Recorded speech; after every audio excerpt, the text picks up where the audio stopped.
자, 오늘 이제 말씀은 여러분 이미 예고된 대로 이제 오늘부터 우리가 봉헌주일 우리 교회 창립 50년이 이제 희년이 되는 때잖아요.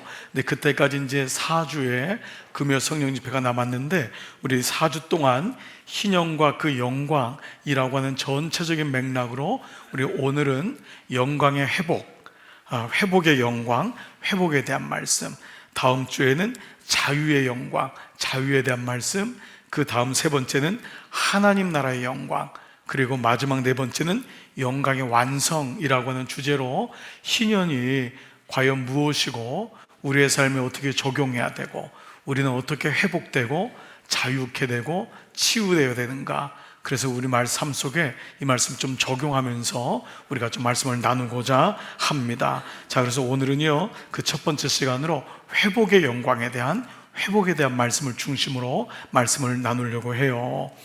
자, 여러분 만약 혹시 이런 생각을 혹은 여러분 요즘 근간에 드신 분이 있을지 모르겠어요. 나는 여기까지인가 봐. 이런 마음 있잖아요. 소망이 없는 것 같아. 이런 마음도 불쑥불쑥 들 때가 많죠. 남자들도 사춘기가 되면 40이 넘고 50이 되면은 사춘기 때처럼 이렇게 업앤다운이 굉장히 심해지고, 그래서 열심히 일하다가도 내가 뭐 하려고 일하나 이런 마음이 들어서 목적을 잃어버릴 때가 또 많이 있고, 또 남자건 여자건 또 인생에 또 육체적인 갱년기가 오게 되면은 또 우리의 삶에 어떤 이런 소망이나 이런 것들이 없어질 때가 많아요. 어떤 사람은 난 너무 늦었어 라고 하는 생각이 들 때도 있고, 너무 많이 잃어버렸어 이런 마음이 들 때도 있어요. 그런데 우리 마음에 이런 마음이 들음에도 불구하고 성경은 오늘 뭐라고 하냐면은 우리는 돌아갈 수 없어, 우리는 회복될 수 없어 라고 하는데, 여러분 성경은 뭐라고 하냐면, 이제 아멘을 하실 준비를 하셔야 돼요. 성경은 뭐라고 하냐면 늦지 않았다 라고 하세요. 하나님 말씀이에요. 절대로 늦지 않았다. 너는 회복될 수 없다. 마귀는 우리에게 너는 끝났어, 너 나이를 봐라, 너 인생에 뭐 모은 게 뭐가 있어? 우리를 자꾸 보게 하는 거예요. 그래서 우리가 하나님 말씀을 묵상하지 않으면은 자꾸 내가 나에 대해서 대답을 하는 거예요. 내 모습이 나에 대해서 자꾸 판단을 하고 하나님의 눈으로 보지 못하는 거죠. 그러나 성경은 회복된다. 아멘. 성경은 다시 시작된다 라고 말씀하세요. 이게 바로 희년이에요. 희년이란 것은 우리가 룻께서 말하는 남았더라. 나오미가 베들레헴 떡집 떠나서 모압 땅에 가서 다 망했어요.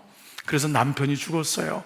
그 당시 남편이 죽은 건 오늘의 남편, 배우자 죽은 거하고는 뭐 어떤 비교가 안 되는 거예요. 모든 기업, 땅, 재산이 다 몰수되는 거예요. 그 당시엔 그랬거든요. 그러니까 그때 뭐라고 하죠? 나오미와 두 아들이 남았더라. 그런데 두 아들도 죽었어요. 그랬더니 뭐라 하죠? 나오미의 뒤에 두 자부만 남았더라. 근데 그 남았더라가 샤르라는 단어가 뭐라 그랬죠? 우리가 보는 남았더라가 아니라 주님이 보는 남았더라를 했어요. 그래서 그게 뭐냐? 끝난 게 아니다. 그래서 이게 바로 희년이에요. 오늘 말씀의 가장 중요한 제목은 희년이 뭐냐? 기쁠 희자를 쓰는데 주빌리라고 하는 기쁨의 날이다. 모든 게 회복됐다. 끝난 게 아니다 라는 말씀이에요. 자, 그래서 오늘 저는 이미 성경 이 말씀을 오늘 이 끝난 게 아니다 이미 다 전했어요. 그래서 이제는 설교할 게 없어요. 그래서 여러분이 이제 같이 저랑 남은 2시간 동안 기도하면 될 것 같아요. 남은 것을 기뻐하며 여러분 아멘을 안 해서 설교를 계속 할게요. 자, 그러면 희년의 영광의 이 배경이 뭐냐? 희년의 성경적인 배경이 먼저 중요하죠. 여러분 오늘 읽었던 레위기 25장이에요. 그러니까 여러분이 희년하면 떠오르는 게 레위기 25장을 떠오르면 돼요. 이 레위기 25장의 이 말씀은 너무도 중요한 말씀을 가지고 있어요. 자, 먼저 8절 9절을 같이 한번 읽어볼게요. 자, 시작. 안식년을 7번 세어라. 7년이 7번이며 안식년이 7번 지나 49년이 끝난다. 자, 안식년이면 요 앞에 뭐가 있느냐면 너희는 안식년을 지켜라. 7년째는 땅에 파종을 하면 안 돼요. 씨를 뿌리면 안 돼요. 그러면서 그 말씀이 뭐냐 하면 그 땅이 너를 살릴 거라 그래요. 우리가 생각할 땐 땅에다가 씨를 안 뿌리면 죽잖아요. 굶어 죽잖아요. 그런데 놀랍게도 그 땅이 쉼을 얻어요. 주님과 같이 나와 같이 그 땅도 쉼을 얻고 그 땅이 너희를 살릴 것이다. 그게 안식년이에요. 그게 바로 주일이에요. 6일째가 되는 7일째가 되는 것처럼 연으로 말해도 그 말이에요. 하나님의 열심, 하나님이 일하시는 날이 안식일이고 그것이 연장된 게 안식년인데요, 그게 7번씩 7, 7이 49가 된 거예요. 끝났어요. 그리고 50년째 되는 7월 보세요. 그 다음 구절 11일 7월 11일, 오늘 우리 달력으로 말하면 일곱째 달 열흘날 7월 10일이죠. 그날이 50년 만에 이루어지고 1년에 한 번씩 들어가는 것을 대속죄일이라고 해요. 그날은 모든 죄를 용서하시기로 하나님이 선포하셨어요. 이스라엘 백성이 1년에 한 번 그 대제사장이 지성소 안에 들어가서 모든 죄를 다 주님께 고할 때 주님이 그 죄를 사하세요. 그때 양각 나팔, 큰 나팔을 크게 불러요. 그 나팔 소리가 온 땅에 울려 퍼질 때 백성들은 자기의 죄가 사해졌음을 깨닫는 거예요. 이게 대속죄일인 거예요. 자, 그런데 이제 이 말씀 이후에 나오는 게 이제 뭐냐? 바로 이제 50년이 됐을 때예요. 10절을 보세요. 시작. 너희는 50년이 시작되는 이 해를 거룩한 해로 정하고 전국의 모든 거민에게 자유를 선포하여라. 이 해는 너희가 희년으로 누릴 해이다. 이 해는 너희가 유산 곧 분배받은 땅으로 돌아가는 해이며 저마다 가족에게로 돌아가는 해이다. 자, 보세요. 50년이 되는데 이 해를 거룩한 해 혹은 은혜의 해라고 해요. 이 해가 바로 희년이라는 거예요. 근데 그때 모든 거민, 모든 이 땅에 사는 사람들에게 자유를 선포해요. 이 땅에 사는 거민은 여러분 그 유대인만이 아니라 종들, 노예들, 모든 사람, 이방인들, 장애인들, 할 것 없이 모든 사람에게 하나님이 너는 자유하다. 다 속박되어 있는 거예요. 묶여 있는 거예요. 사람이 사람을 묶고, 제도가 사람을 묶고, 그래서 너는 장애인이야, 너는 이방인이야, 너는 구원받지 못해, 너는 여자야, 너는 어린아이야, 너는 노인이야. 그게 다 예수님 당시에 율법적으로 구원받지 못했던 자들인데 그 모든 자들에게 자유를, 이 말은 구원이 선포된다는 거예요. 자, 그리고 그 다음에 보니까요, 이 해는 너희가 희년으로 누리는 해래요. 이 해는 지키는 해가 아니라 이 희년을 완전히 누리래요. 이 자유를 선포하고 이 해를 기쁨으로 누려라. 이 해는 너희가 유산고 분배받은 땅, 그 땅인데 모든 사람에게 있는 땅이 이제는 원주인이신 하나님께로 돌아가는 거예요. 이 놀라운 거예요. 그러면 여러분 여기 보면은 가진 사람, 있는 사람, 땅을 빼앗기네, 여러분 그렇게 생각하시면 안 돼요. 이거는 모든 땅이 하나님의 것임을 선포하는 거예요. 아멘. 우리 그렇잖아요. 모든 것이 주님 주신 거잖아요. 그 주께로 돌리는 것이 선교라고 하잖아요. 그렇죠. 내게 받은 것, 내가 받은 재능, 건강, 물질, 시간, 이 모든 것을 주께로 돌리는 것이 선교적인 삶인 것처럼 희년은 그것을 보여주는 거예요. 뭐냐, 주신 분이 하나님이시기 때문에. 자, 그래서요, 이 희년은 세 가지 이제 알파벳 R로 우리가 한번 정의할 수 있어요. 먼저 한번 정의를 해볼게요. 첫 번째 R은 뭐냐면 릴리스란 단어예요. 자유함이에요. 모든 거민에게 자유를 준다. 릴리스란 말은 풀어준다 라는 말이죠. 해결해준다. 종되었던 자가 풀려난다 라는 것이에요. 사람 위에 사람이 있을 수 없죠. 그런데 사람들은 억압해요. 옛날이나 지금이나 사람들은 늘 키재기를 하고, 또 여러분 지금도 제3국가나 북녘 땅 같은 경우는 너무도 정말 형용할 수 없는 이런 일들이 일어나는 걸 보게 되죠. 그래서 종되었던 자가 풀려나는 거예요. 모든 죄와 억압으로부터. 무엇보다 가장 큰 억압은 죄입니다. 죄로 인해서 사람이 숨을 쉬지 못하고, 죄로 인하여 사람이 억압되고, 스스로가 나는 하나님의 자녀가 아닌가 봐. 그 많은 사람들이 죄의 종으로 다 붙잡혀 있는 거예요. 중독돼 있고 붙잡혀서 나오지 못하고. 그런데 오늘 첫 번째 뭐냐? 릴리스. 하나님이 죄로부터 풀어준다는 거예요. 더 놀라운 거는요, 모든 빛이 다 탕감되는 거예요. 모든 빛이. 희년이 왔을 때는 우리가 빚진 사람, 내가 빚을 가지고 살아가는 사람들도 다 빛을 탕감해 주는 거예요. 여러분 생각할 땐 어떻게 이런 일이 있을까라고 생각할지 모르지만 이거는 이 땅에서 이루어지든 이루어지지 않든 그게 중요한 게 아니에요. 하나님 나라에 대한 원형을 보여주는 거예요. 여러분이 나는 못해 라고 해서 희년이 선포가 안 되는 게 아니에요. 모든 것이 영적으로 이 우리 삶의 모든 것이 풀어지는 죄값으로부터 보여지는 물질로부터 죄의 유혹으로부터 억압으로부터 모든 것이 자유케 되는 이것이 첫 번째 릴리스 희년이에요. 여러분 마음에 희년이 왔으면 좋겠어요? 안 왔으면 좋겠어요? 당연히요. 당연히 우리 삶에 희년이 오는 거예요. 그래서 희년의 마지막은 뭐냐면 하나님 나라인 거예요.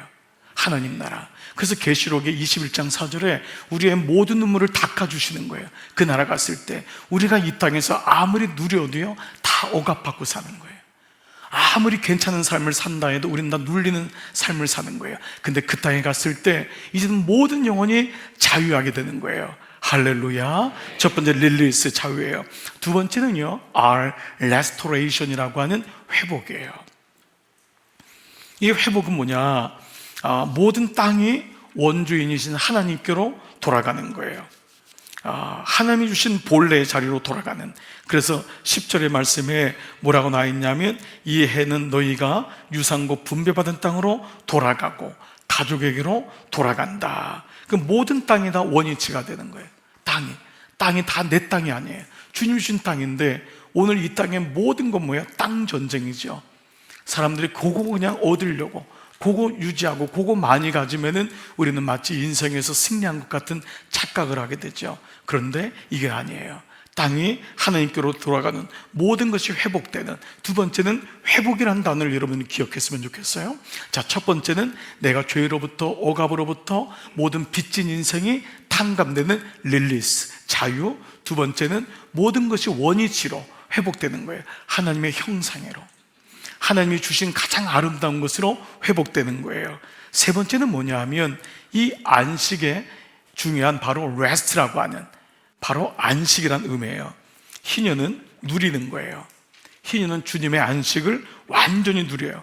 인간의 노력으로 늘 그렇게 보탬을 가지고 사는 것이 아니라 하나님이 주신 은혜를 공급함을 신뢰하고 누리는 거예요. 그래서 율법 중심의 삶이 아니라 은혜 중심의 삶으로 돌아가는. 그때 희년이 왔을 때 우리는 진짜 안식을 누려요. 자, 이제 이걸 좀 하나하나 말씀을 좀 드리려고 해요. 세 번째 세 가지 단어만 생각했으면 좋겠어요. 첫 번째가 뭐냐면 자유, 릴리스. 두 번째가 회복, restoration. 세 번째가 안식.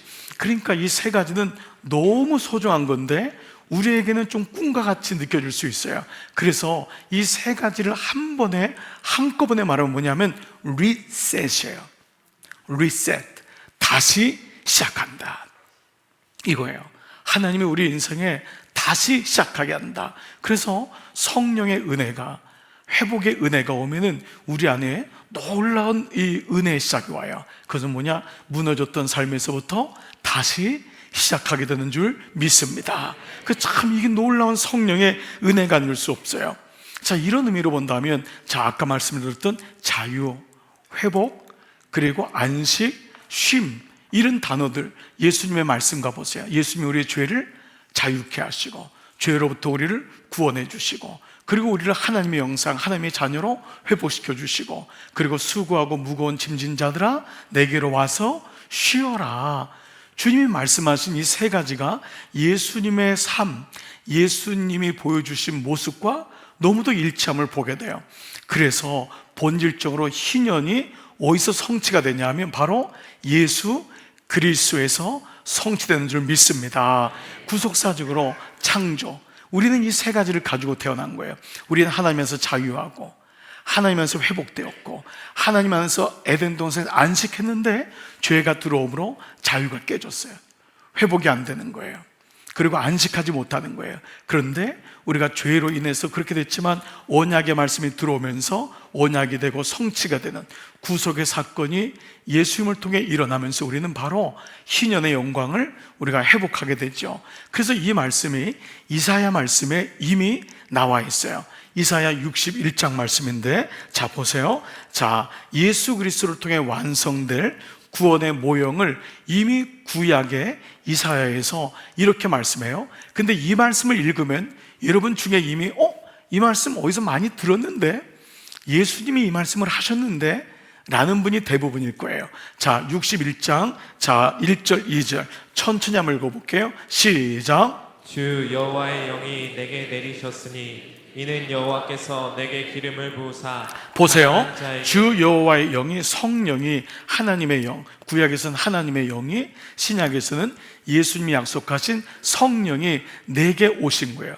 그래서 성령의 기름 부음을 anointing이라는 단어를 써요. 성령이 우리에게 부어지는 거예요. 내가 예수를 믿으면 성령이 임해요. 왜냐하면 성령이 예수님이 누군지를 알려주세요. 성령님이 우리에게 예수님께로 인도해요. 이게 성령님의 역할이에요. 보혜사는 우리를 보호하고 은혜를 주시는 영인데, 그분은 예수님을 드러내는 영인 줄 믿습니다. 그 성령이 이미 창조 때부터 계셨잖아요. 구약에서는 하나님의 영으로, 그렇죠, 성신으로. 그러나 신약에 와서는 그분이 성령님, 파라클레토스라는 이름으로 똑같은 영이에요. 그 하나님의 영, 성령이 내게 내리니까 어떤 일이 있냐? 자, 그 다음에 뭐죠? 가난한 자, 시작. 가난한 자에게 아름다운 소식을 전하게 하려 하심이라. 나를 보내사 마음이 상한 자를 고치며 포로된 자에게 자유를, 갇힌 자에게 노임을 선포하며. 자, 보세요. 자, 그렇게 희년에 성령이 오니까 가난한 자가 그렇게 가난했는데 모든 원래 땅을 이제 받게 된 거예요. 가난의 억압으로부터 풀려진 거예요. 그래서 또 두 번째 뭐죠? 네, 가난한 자에게 아름다운 소식을 전하게 되고, 또 나를 보내서 마음이 상한 자, 마음이 너무너무 상해, 마음이 억압되고 붙들렸어요. 그 마음이 상한 자가 고침을 받고 포로된 자. 그 우리 삶의 모든 동사들이 여기 들어가는 거예요. 포로되고, 우리가 다 이 어떤 잘못된 생각들, 잘못된 것들 세상에 포로되고, 갇힌 자, 우리가 다 눌려 있는 거예요. 갇힌 자에게 노임을 선포하며, 그 다음에요, 여호와의 은혜의 해, 이게 바로 희년이에요.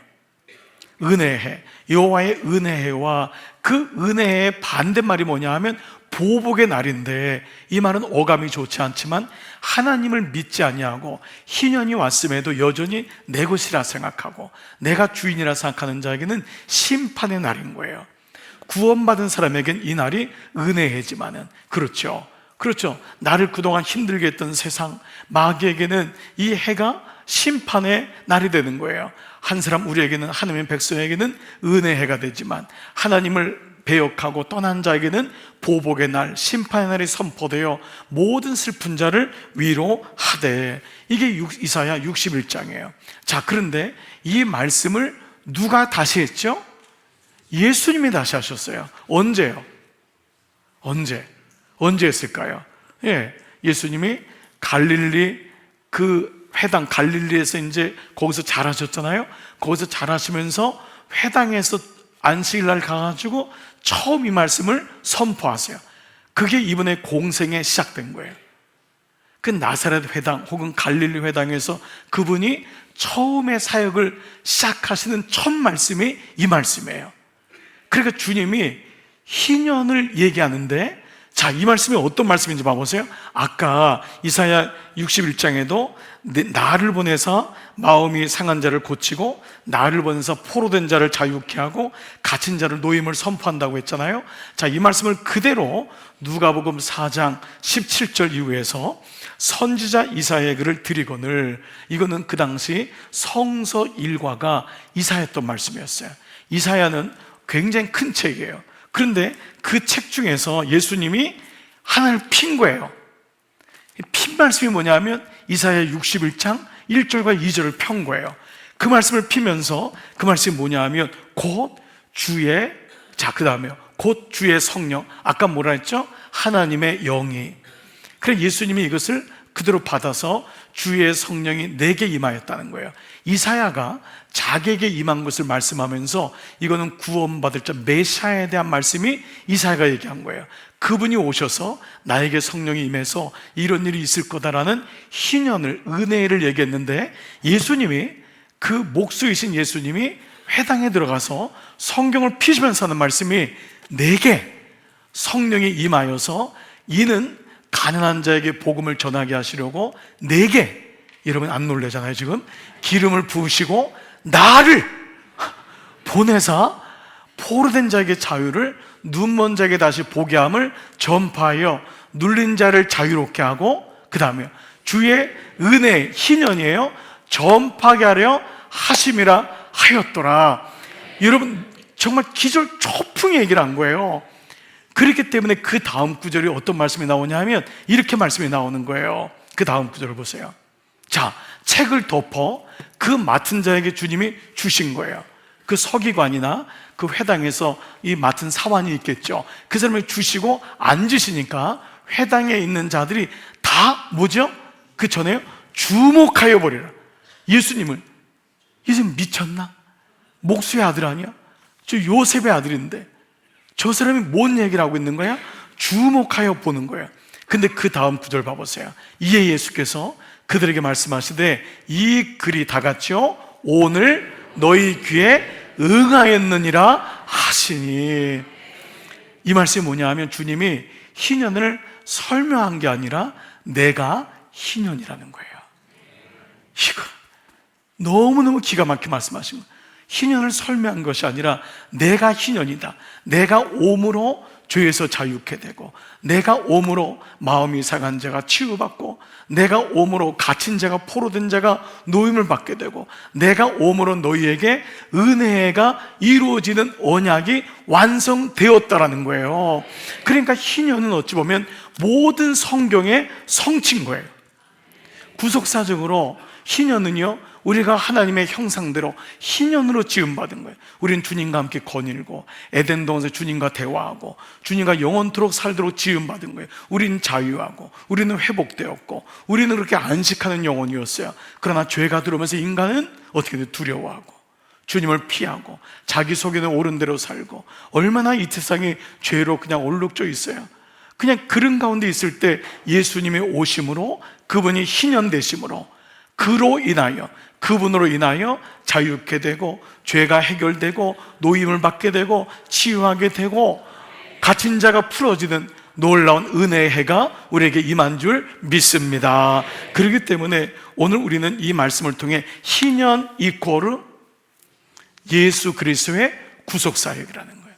예수님이 이 땅에 오신 이유가 희년이었구나. 그러니까 이 말씀이 적용되면 내가 예수를 만나면은 아까 말씀드렸던 그 사건들이 내 삶에 임하는 줄 믿습니다. 그러니까 우리가 그 사건을 통해서 나를 또 한번 리트머스로 돌아보는 거예요. 왜 나에게는 아직 자유함이 없을까? 왜 나는 이렇게 예수를 믿는데도 보채지? 왜 나는 이렇게 안식이 안 되지? 나는 왜 여전히 포로가 돼 있지? 그러니까 우리는 주는 포도나무요, 나는 가지니까 분명히 주님이 포도나무인데 나는 가지라고 했는데 내가 온전히 붙어있지 못하고 있구나. 내가 주님을 온전히 신뢰하고 있지 못하고 있구나. 붙었다가 혹시 떨어졌다가, 붙었다가 떨어졌다가, 내가 안타까울 때, 아쉬울 때는 붙고, 내가 좀 괜찮으면은 내가 나무지 뭐, 무슨 주님이 나무야. 그럼 내가 또 내가 나무인 주인인 척을 하고, 그러면서 우리는 다시 이 말씀을 통해 나의 신앙생활을 돌아볼 수 있는 근거가 되는 것이죠. 자, 이런 의미로 보면은 레위기 25장 25절, 아까 25장 8절로 13절 읽었잖아요.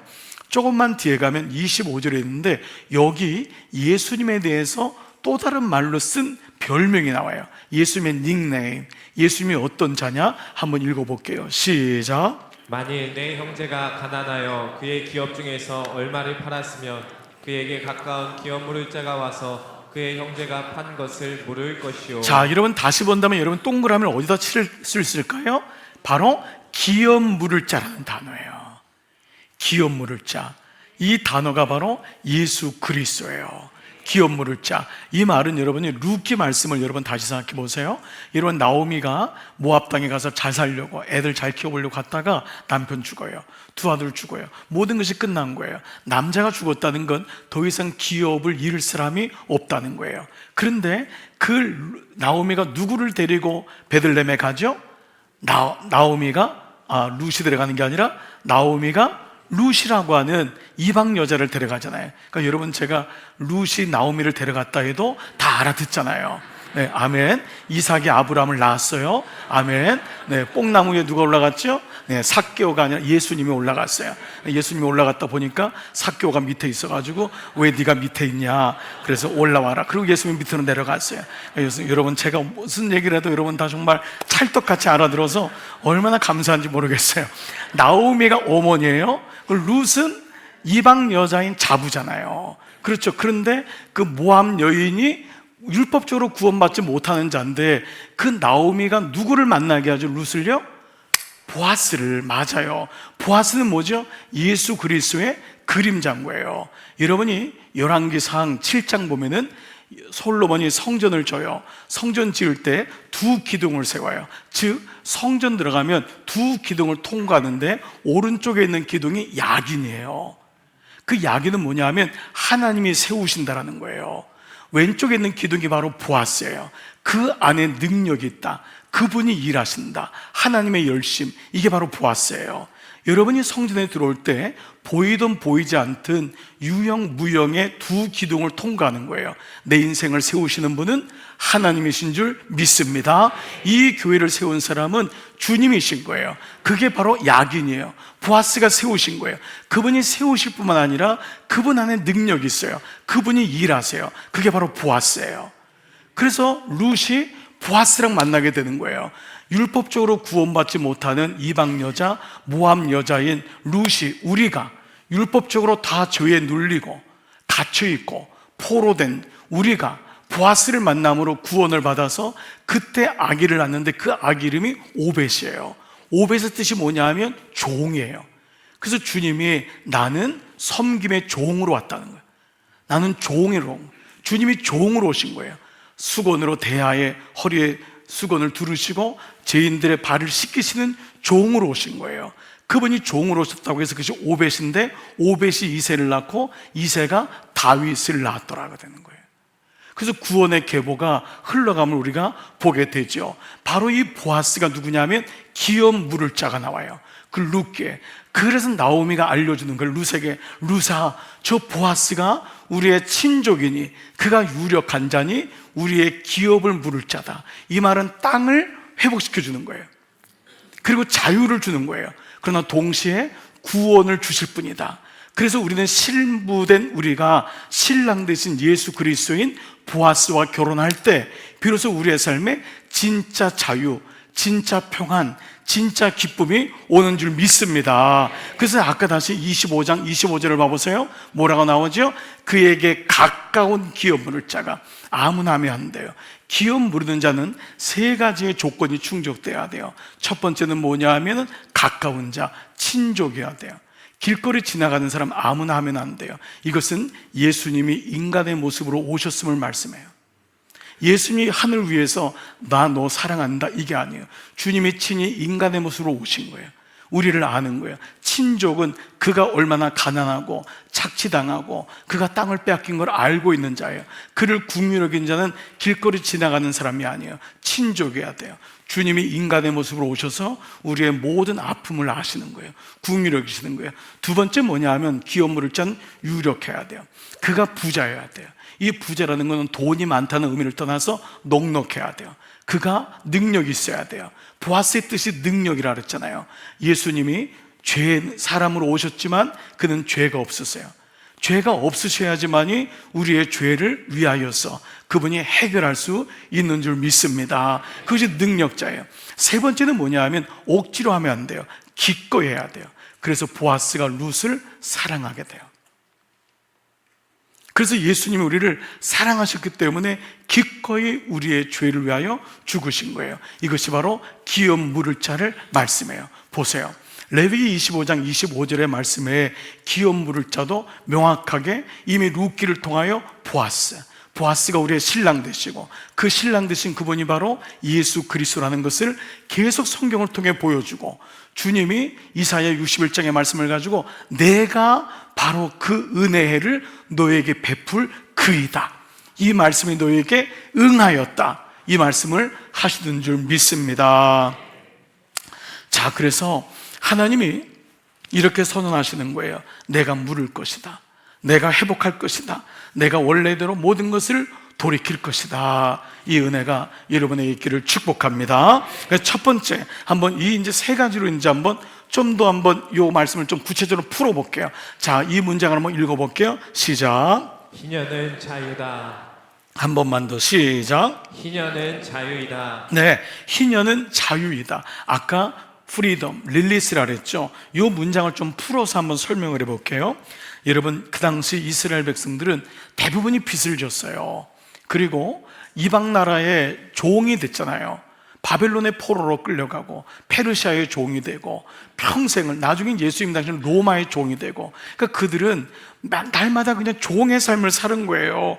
그러니까 이방인들이 와서 착취하고, 또 그렇지 않을 때도 또 대부분의 사람들이 가난하고, 그 빚 때문에 사람의 종이 되는 거예요. 그런데 희년이 되면은, 그때가 오면은 주님이 뭐라고 하냐, 하나님이 뭐라고 하냐, 계산 안 하고 따지지 않고 모든 빚을 탕감해 준다는 거예요. 그러니까 여러분, 우리 입장에서 생각해 보세요. 여러분이 빚이 너무 많아요. 그런데 희년이 된 거예요. 주님이 탕감해 준대요. 그러면 그 희년을 기다리겠어요? 안 기다리겠어요? 정말 기다리죠. 정말 기다리는 거예요. 주님, 내 인생에 희년이 왔으면 좋겠어요. 너무 나는 평생을 빚진 자의 인생을 사는 거예요. 오갑한 인생을 사는 거예요. 어떤 사람이 장애우로 평생을 살았어요. 여러분, 장애의 아픔은 여러분이 경험해 본 분은 알잖아요. 만약 장애가 자녀에게 있다면 여러분 부모의 마음은 찢어질 거예요. 어떤 꿈을 꾸냐면요, 장애우는요, 이렇게 정말 어느 날 날아가는 꿈도 꾸고요, 뛰는 꿈도 꾸고요, 보지 못했던 분은요 꿈에서라도 본대요. 근데 딱 눈을 떴는데 보지 못하는 거예요. 말을 하지 못하는 장애우가요, 꿈에서 말을 막 하더래요. 근데 일어났는데 말을 못하는 거예요. 여러분, 그 심정이 어떨까요? 정말 말도 못할 거예요. 우리는 장애에 대한 마음을 잘 모르잖아요. 조금만 아파도 이제 그걸 알잖아요.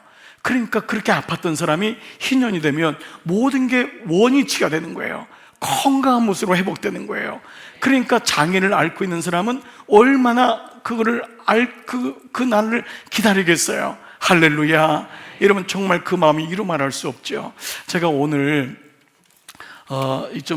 그 설교를 이제 영상을 하나 녹화하는 게 있어서 목사님 몇 분들을 만났어요. 만났는데 한 분이 너무 제가 평상시에도 존경하고 참 너무 인격적으로 훌륭하신 분이라서 저랑 이렇게 밥 먹다가 얘기하면서, 목사님, 내가 지난 고난주간 사실 너무 힘이 들었어요. 왜 그러셨어요? 십자가 묵상하면서 정말 너무 어려웠대요. 딸이 하나, 외동딸이 있는데 어렵게 해서 딸을 낳았대요. 딸을 낳은 거예요. 근데 2주가 되면서 갑자기 아이가 너무 이 호흡이 안 돼가지고 중환자실에 들어간 거예요. 2주 됐는데 그 아이를 너무 어렵게 낳은 거예요. 어렵게 낳았는데 그 아기가 중환자실 들어가면서 온 가정이 다 SOS가 걸린 거예요. 정말 너무너무 고통스러웠대요. 그 어떻게 해줄 수 없는, 아무것도 해줄 수 없는 그 모습 보면서 일주일째가 되면서 아이가 눈을 뜨더래요. 2주밖에 안 된 아이가, 2주밖에 안 된 아이가 눈을 뜨는데 그걸 보면서 다 울었다는 거예요. 그러면서 생명이 뭔데 이렇게 귀할까? 이렇게 귀할까? 그러니까 그분은 고난 동안 한 주간 동안 정말 그 마음만 있었던 것을 이렇게 얘기하는 거죠. 여러분, 우리 삶을 보면은 너무도 아픈 일이 많잖아요. 고난받고 착취당하고 이런 모든 것을 주님이 자유케 한다. 정말 이 날은 너무 기다려주는 날이에요. 모든 백성이 이렇게 막 조기처럼 묶여져 있는 죄에, 이 굴비처럼 그런 거 있잖아요. 그것이 묶여져 있는 것이 일시에 확 풀어지는 그 놀라운 은혜인 거죠. 저는 이 말씀을 묵상하다가 어린 시절에 하나님이 우리 모두에게 이미 희년을 놀이를 통해서 보여준 게 있었어요. 혹시 여러분 다방구라고 하는 여러분 놀이를 아시나요? 아시나요? 우리 청년들은 잘 모를 수 있어요. 다방구가 뭔지 알려줄게요.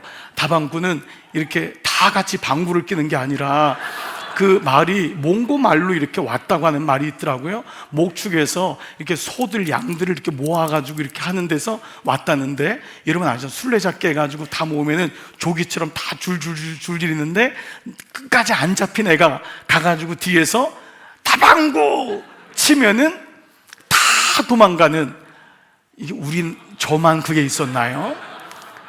여러분 하신 분 있죠? 다방구라는 게 있었어요. 모르는 분이 있는 것 같아요. 네, 저는 촌에서 살아가지고 그 매일마다 나가서 다방구 하면서 놀았던 기억이 있어요. 그 잡히면은 조기처럼 다 엮여요. 제가 그냥 설명해 드릴게요. 그래서 전봇대 같은 데다가 이렇게 찝고 다 연결돼 있는 거예요. 그건 뭐냐면 마치 죄에 연결돼 있는데 끝까지 안 잡힌 애가 있어요. 그 애가 술래를 피해가지고 하여튼 극적으로 가서 손을 치는데 얘기를 해야 돼요. 다방구 그러면은 다 흩어져요. 그러면 그 술래를 잡았던 몇 명의 그 술래꾼들은 너무 허망해서 주저앉고 저놈들을 또 어떻게 잡지? 그래서 또 열심히 잡습니다. 그 조기를 묶어두는데 끝까지 안 잡히는 놈이 한 명 있어요. 물론 놈만 있는 건 아니에요. 그 아주 빠르신 여자분도 있어요. 그분이 가가지고 치면서 다방구 그러면 쫙 흩어지는 거예요. 저는 갑자기 그 생각이 나면서 야, 이거 어렸을 적에 희년 놀이를 했구나. 희년 놀이를. 여러분 놀라운 거예요. 그렇게 끝까지 남아서 우리를 다방구 하시는 분이 누구냐면 예수님이세요. 네, 이 설명하려고 지금 얘기한 거예요. 자, 그래서 희년은 자유이다. 여러분 예수님이 우리 삶에 들어오면 정말 자유한 거예요. 정말 여러분 자유하지 않습니까? 여러분 정말 이 자유를 여러분 누리시기를 축복합니다. 죄가 들어오면요 속여요. 죄가 들어오면 자꾸 감추고 속이고 이거예요. 근데 주님이 오면은 우리가 오픈되는 거예요. 이걸 목장에서 자꾸 연습하고 1:1 양육에서 연습하는 거 이거잖아요. 자꾸 고백하고 여러분 속이지 마시고 숨기지 마시고 여러분 정말 주님 안에 자유하시기를 축복합니다.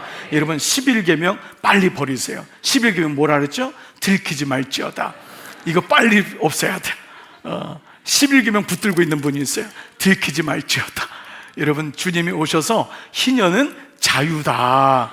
오늘도 성령이 오시면 우리 영이 풀어지는 거예요.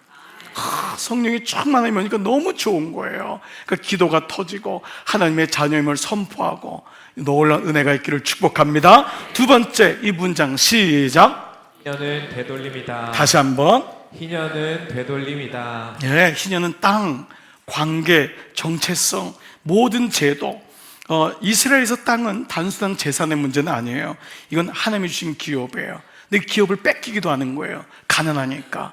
또 외국인들 강대국에 포로로 잡혀가니까 모든 땅이 뺏기는 거예요.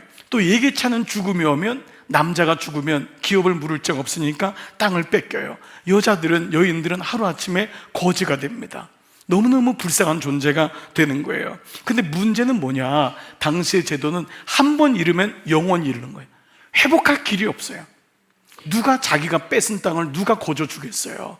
그러니까 잃어버리면 끝나는 거예요. 근데 희년이 되면은 무조건이에요.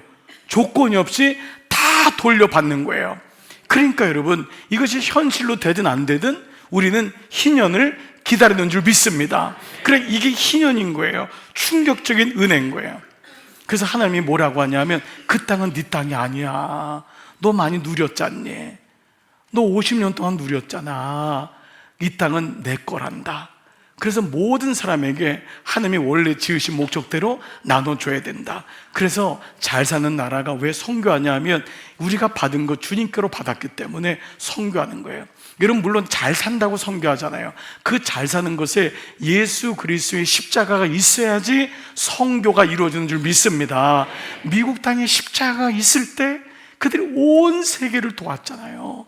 우리나라 이렇게 가난했을 때도 도왔잖아요. 우리나라 유엔으로 온 나라들은요 다 거의 100%가 예수님 믿는 나라였어요. 왜냐하면 십자가가 있는 나라이기 때문에. 유럽의 모든 나라의 국기의 공통점이 뭔 줄 아세요? 십자가가 있어요. 물론 지금은 너무 많이 약해졌지만 그래도 여러분 그 나라들은 십자가가 있는 거예요.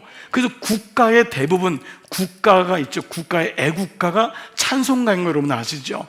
대부분의 애국가가 찬송가예요. 뭐냐면 그 나라를 세웠을 때 하나님이 세우셨다. 이거를 잊지 않는 거예요. 그래서 가난한 자들에게 가서 자기들이 받은 걸 나눠주는 거예요. 이게 성교인 거예요. 그러니까 우리도 은혜를 받았기 때문에 나 이제 은혜 받았으니까 내 새끼 잘 살고 내 집 잘 살고 이건 아닌 거잖아요. 이제는 나눠주는 성교하는 삶이 시작된 줄 믿습니다. 근데 이게 선순환이 되는 거예요. 내가 붙잡고 있으면 썩어요. 고이는 거예요. 이게 사회의 인생이에요. 갈릴리는 나눠주는데도 늘 푸르르 청청한 거예요. 생물들이 사는 거예요. 선택해야 돼요. 주님, 나는 사회를 살 것입니까? 나는 갈릴리 살 것입니까? 여러분, 갈릴리의 꿈과 비전을 갖기를 축복합니다. 그것이 바로 되돌림이에요. 주님이 되돌리는 거예요. 내 것이 없다는 거예요. 그러고 보니까 또 어렸을 적에 이 희년 되돌림의 은혜를 어린 시절 놀이했던 게 있어요. 어린 시절에 바로 땅 따먹기라는 게 있었습니다.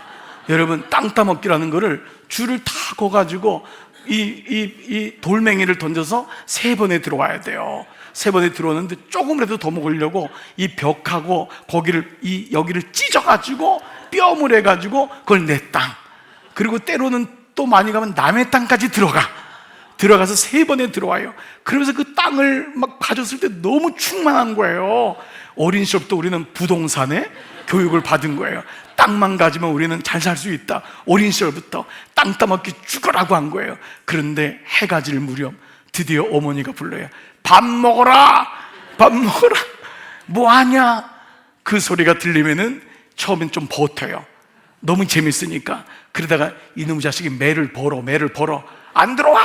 막 소리, 그 엄마들의 그 소리는 또 엄청난 소리잖아요. 그냥 막 소리를 지르면 모든 거를 다 두고 들어가면서 그 땅 따먹겠던 걸 지웁니다. 다 지우고 들어가는 거예요. 정말 그때 깨달았어요. 이게 되돌리는구나. 다 놔두고 가는 거구나. 그래서 땅 안 사기로 했어요. 땅 따먹은 다음에 다 지워야 되는 거예요. 그 구슬치기 했을 때도 다 이제 이렇게 다 가지고 와서, 여러분, 저도 어린 시절에 구슬치기를 진짜 잘했어요. 거기에 은사가 있었던 것 같아요. 정말 구슬치기 하면 엄청 여기다가 그냥 난닝구가 이렇게 다 늘어져요.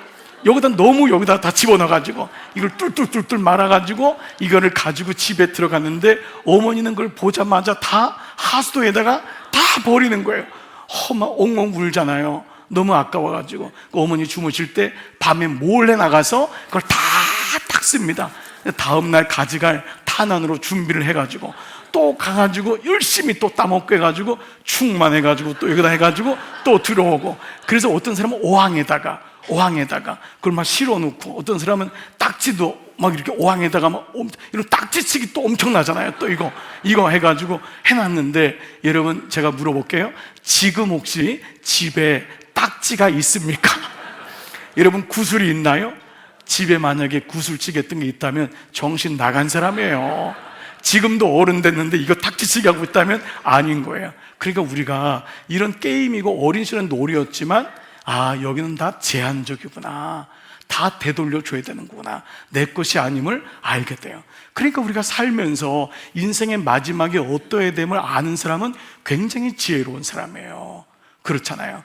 정말 마무리할 때 남은 인생을 정말 아름답게 살아야 되겠구나. 그 인생은, 가장 복된 인생은 주님이 준 것임을 깨닫고 정말 주님이 원하시는 삶으로 나누는 삶인 줄 믿습니다. 그러니까 여러분이 자녀들에게도 나누는 것을 가르쳐 주시면 돼요. 여러분, 제가 뭐라고 여러분에게 여러분 주지 마세요, 유산 주면 안 돼요, 저 그런 사람 아닙니다. 여러분, 제가 그런다고 여러분이 뭐 안 나눠주겠어요? 중요한 건 뭐냐면 나눠주시는데 나누는 법을 가르쳐 주셔야 돼요. 그게 부모로부터 하나님의 은혜로 받았음을 알아야 돼요. 감사로 받는 사람이 이거를 감사로 쓰잖아요. 감사치도 않는데 그걸 주면 오히려 준 사람이 더 마음 아픈 거예요. 그래서 두 번째는 뭐냐면, 희년은 되돌립니다. 주님께로 되돌리고 주님이 하나님께로 다 모든 걸 리셋하는 시간이 바로 이 시간이에요. 마지막 세 번째는요, 희년은 시작. 희년은 안식의 은혜이다. 한 번만 더 시작. 희년은 안식의 은혜이다. 아까 말씀드린 레스트예요. 이건 뭐냐 하면 조건이나 노력이 아닌 전적인 은혜인 거예요. 우리가 값없이 자유함을 얻었어요. 이 말은 뭐냐 하면 내 힘으로 된 게 아니에요. 인생은 우리가 스스로 하는 자수성가가 아니라고 했잖아요. 자수성가가 아닌 어떤 성가요? 신수성가. 하나님의 손이 임했다. 그분이 주인이기 때문에. 그래서 여러분, 이런 말이 있어요. 우리 스스로가 누군지를 빨리 아는 게 안식을 누리는 거예요. 우리는 주어찾기라고 하잖아요. 여러분, 이런 명언을 아시나요? 국어를 잘하는 사람은 주제 파악을 잘하고요, 수학을 잘하는 사람은 분수 파악을 잘한대요. 무슨 말인지 여러분? 자, 보세요. 국어를 잘하는 사람은 자기 주제가 누군지를 알아야 되는데, 주제 파악. 산수를 잘하는 사람은 분수 파악. 물론 그 분수와 그 주제는 그 분수와 주제는 아니에요. 그렇지만 우리가 월드 프레이어지만은, 여러분 국어를 잘하는 사람은 자기 주제, 내가 하나님의 어떤 분이고 내가 가지구나, 나는 자녀구나, 종이구나, 하나님의 전적인 은혜로 여기까지 왔구나, 이게 주제 파악이에요. 내 분수를 파악하는 거예요. 이건 너무너무 중요한 거예요. 우리는 교만이 뭐냐면 내가 하나님의 자리에 가는 거잖아요. 내가 이래서 이만큼 왔지 뭐, 내가 똑똑하니까 우리 집은 워낙 이래. 여러분, 아닙니다. 전적인 하나님의 은혜임을 고백하는 거예요. 그래서 계시록 21장 4절에 아까도 말씀드렸지만 마지막에 보면 주님이 모든 고생한 민족들, 우리 모두를 부르실 때 이렇게 모든 눈물을 그 눈에서 닦아주신다는, 이 은혜가 있는 거예요. 안식이 누려지는 거예요. 그 땅에 갔을 때 정말 주님의 은혜였습니다. 우리의 모든 수고와 애씀을 주님이 또 하시고 주님의 은혜로 회복되는 줄 믿습니다. 자, 그러면 마지막으로 좀 찾아볼 말씀이 뭐냐 하면, 이 희년의 영광을 가장 분명하게 기록한 구약에 아주 짧은 말씀이 있어요. 여러분, 요엘서가 있어요. 요엘서. 여러분 조금은 익숙하지 않은지요? 요엘서는 아주 몇 장 안 되는 말씀이에요. 근데 요엘서가 놀랍게 희년에 대한 말씀을 너무 명확하게 풀이했어요. 자, 요엘서 2장 23절 시작. 시온의 자녀들아, 너희는 너희 하나님 여호와로 말미암아 기뻐하며 즐거워할지어다. 그가 너희를 위하여 비를 내리시되, 뭐죠? 이른 비를 너희에게 적당히 주시리니 이른 비와 늦은 비가 예전과 같을 것이라. 마당에는 밀이 가득하고 독에는 새 포도주와 기름이 넘치리로다. 이 당시 시온의 백성들은 이 바벨론의 포로로 잡혀갔어요. 그런데 지금 요엘이 선포하는 거예요. 선포하는 거예요. 너희가 이렇게 될 거야. 주님이 이른 비와 늦은 비를 적당한 때에 주실 거야. 그 나라는 가뭄이 왔어요. 모든 것이 다 이제 황폐해진 거예요. 그런데 희년의 그때가 오면은 분명히 자유케 되는 그날이 올 거야. 그래서 예레미야도 여러분, 이스라엘 백성이 포로된 지 70년 만에 자유케 되는 것을 선포했잖아요. 그렇죠? 그러니까 그 말씀을 선포하는 거예요. 희년의 때가 온다. 25절 보세요. 내가 전에 너희에게 보낸 큰 군대 곧 메뚜기와 느치와 황충 팥중이가 먹은 횟수대로 너희에게 갚아줄 거라는 거예요. 그 모든 것을 다 그들이 먹은 만큼 갚아주리니 너희는 먹되 풍족히 먹고, 메뚜기 때문에 황충 때문에 다 뺏겼단 말이에요. 가뭄이 와서. 근데 주님이 다 갚아주겠대요. 풍족히 먹고 너희에게 놀라운 일을 행하신 너희 하나님 여호와 이름을 찬송할 것이라. 다 같이요. 내 백성이 영원히 수치를 당하지 아니하리로다. 이게 희년을 주시는 하나님의 마음이에요. 우리를 향한 마음인 줄 믿습니다. 그러니까 여러분, 이 마음을 잊으시면 안 돼요. 아무리 지금 어렵고 힘들어도 주님 절대 우리를 골탕 먹이려고, 우리를 뺑뺑이 돌리려고, 괜히 고난 줘가지고 어렵게 하려고 하시는 게 아니에요. 하나님의 진의가 이거예요. 우리로 하여금 너희를 수치를 당하지 않게 하는 거예요. 이 말씀을 우리가 신뢰해야 돼요. 27절 봐보세요. 그런즉 내가 이스라엘 가운데 있어 너희 하나님 여호와가 되고 다른 이가 없는 줄 너희가 알 것이라. 희년을 통해서 하나님만이 너의 여호와가 하나님이 된다는 거예요. 이 말씀을 놀랍게 요엘이 선포해요. 그리고 그 다음 말씀도 보세요. 내 백성이 영원히 수치를 당하지 아니하리로다. 할렐루야. 하나님이 오늘 희년과 그 영광, 회복의 영광, 하나님이 오늘 여러분을 분명히 회복시키실 줄 믿습니다. 자, 이 시간 잠시 한번 우리의 삶을 돌아볼게요. 여러분, 그동안 여러분이 열심히 여기까지 달려왔어요. 그런데 이제 한번 이 말씀에 비추는 나를 한번 바라보는 거예요. 대부분의 사람이 힘든 이유 중에 하나가 상실감 때문이라고 합니다. 그 사람이 재산을 잃든 건강을 잃든 인생의 어떤 가치관을 잃든 목적을 잃어버린 거예요. 어찌 보면 우리 모두는 잃어버린 영혼이에요. 하나님은 우리에게 모든 걸 주셨지만 우리가 잃어버린 영혼이 돼서 뭔가 늘 허전하고 보채고, 나는 지금 어디로 가고 있는 거지 모를 때가 많이 있어요. 그런데 좀 더 나가면은요, 우리는 영적인 그리스도인들에겐 어떤 분은 믿음을 잃어버린 사람도 있어요. 잘 믿음을 지켜왔는데 어느 순간에 믿음을 잃었어요. 제가 지난주에 이번 주 한 형제가 오는데 제가 알고 있는 그냥 평신도우리 형제예요. 그분이 영락없이 저에게 전화를 와가지고 목사님 생각이 나서 전화했다는 거예요. 그래서 이번 주 오고 싶다는 거예요. 왜 그러냐 했더니 제가 너무 지금 막 가는 것 같아서 그냥 목사님 생각이 나서 전화했다는 거예요. 그 형제가 그걸 어느 순간에 그걸 느끼겠죠. 이러다가는 다 잃어버릴 것 같은 거예요. 그래도 전화한 게 너무너무 고마운 거예요. 이러다가는 다 잃어버릴 것 같은 우리 마음도 그렇잖아요. 그 형제도 믿음이 있었는데 어느 순간에 여러분 사명은 어떠세요? 여러분이 사명을 가지고 지금까지 걸어왔는데 어느 순간 사명을 잃어버리고 살 때도 많이 있어요. 근데 주님이 오늘 우리에게 말씀하는 거예요. 내가 그것을 회복할 것이다. 내가 분명히 내가 너로 인하여서 힘의 영광을 보고 말 거야. 이게 주님의 의지, 이게 부모의 마음이거든요. 내가 너로 인해서 내 영광을 회복할 거야, 찾을 거야. 이게 주님의 마음인 거예요. 이 시간 여러분 회복의 영광을 꿈꾸면서 이 시간 좀 주님 앞에 좀 조용히 나가는 시간을 가져볼게요. 여러분 한번 눈을 감아보세요. 그리고 이 시간 성령님을 여러분 한번 초청해 보시기 바랍니다. 성령님, 이 시간 제 안에 오시옵소서. 이미 여러분 가운데 성령님이 계신 분도 아니 계시죠. 그러나 우리가 계시지만 또 그분을 확인하고 초청하는 거예요.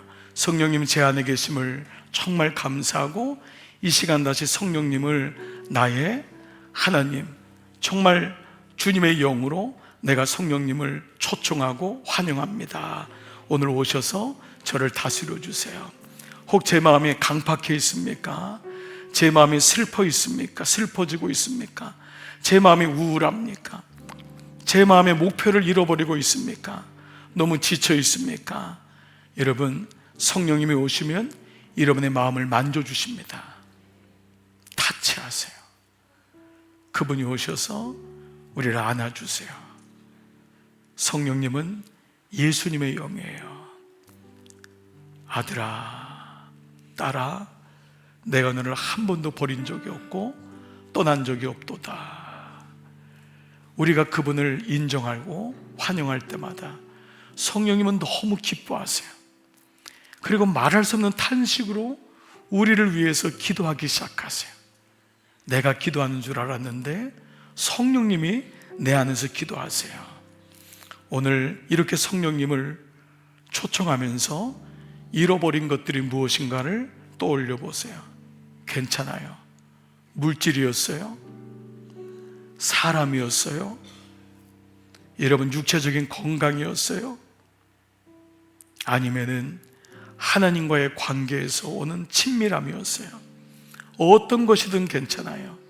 여러분 그 잃어버린 것 때문에 속상했던 마음을 주님 앞에 그대로 올려드리세요. 여러분 무엇인가에 매여 있으세요? 무엇인가에 붙잡혀 있으세요? 하고 싶지 않은데 그만두고 싶은데 계속 끌려가는 내 모습을 보고 있나요? 그것도 주님 앞에 올려드리세요. 주님, 이 모든 상실되고 매이고 묶여있는 것들을 주님께 올려드립니다. 시간 성령께서 내 안에 말씀하시고 나에게 하나님의 애통하게 하시고 내게 눈물을 주시고 내게 주님을 바라보게 하십니다. 사랑하는 여러분, 주님이 여러분을 만지시기를 원하시고 주님이 회복하기를 원하세요. 이게 주님의 마음이에요. 여러분 그 마음을 그대로 주 앞에 올려드리세요. 주 앞에 가리우는 것이 없도록 해보세요. 주님, 내 모습 이대로 그대로 주 앞에 갑니다. 주님, 이 밤에 주님의 충만한 은혜를 경험하게 하여 주옵소서. 주님, 나를 만져주심을 감사합니다. 내 눈물을 닦아주심을 감사합니다. 아버지, 잃어버렸던, 상실했던 내 마음, 눌려졌던 내 마음, 붙잡혀졌던 내 마음, 하나님, 그리고 그 영혼, 하나님 그 영혼들을 주 앞에 올려드립니다. 그리고 주님, 이제 나의 삶에 주님의 기쁨이 있음을 선포합니다. 구원의 감격이 우리 안에 회복되는 놀라운 은혜가 우리 가운데 있게 하여 주시옵소서. 주님이 이 시간 우리에게 선포하시고 말씀하십니다. 오직 예수의 이름으로 너는 회복될 것이다.